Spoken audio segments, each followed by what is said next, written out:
Two magic words: Browns, quarterbacks. Browns, quarterbacks. So what are we going to do? We're going to talk about the Browns. We're going to talk about quarterbacks. As the draft approaches, all right, I'm going to take a guess. Of course, this is kind of conventional wisdom, but it might be right. I do think of all the college quarterbacks, the Browns do like Mitch Trubisky. Now, will they trade up to get Mitchell? I don't know. Will he be there at 12? But I'm trying to figure out who else might they like. Now, I've heard Patrick Mahomes, and I've looked at him. He plays in that awful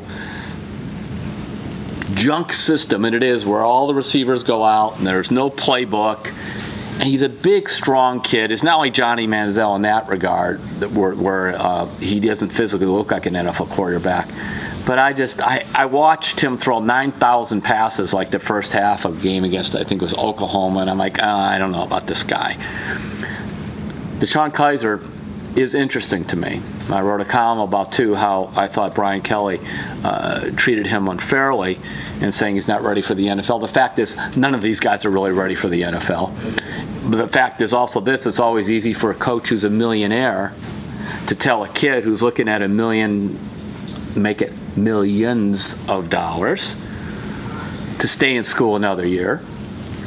Because at the very least, Kizer, for all his flaws and his inconsistencies, is going to go in the second round, if not higher. The Browns gave a second-round pick last year, Emmanuel Ogbah, a contract guaranteed $3.5 million. Guaranteed $3.5 million.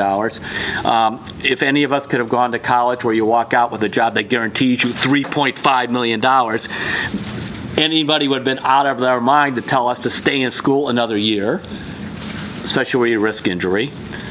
But I heard a few months ago, before the Combine, that the Browns kind of like Kizer, especially if he kind of drops down low.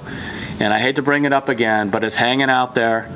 I still think the Jimmy Garoppolo stuff could happen, or at least could be revived, because now we're actually getting close to the draft, and if New England is going to trade him, this is the time for them to get serious. So quarterbacks, you know what the bottom line is? I have no clue what they're going to do about it.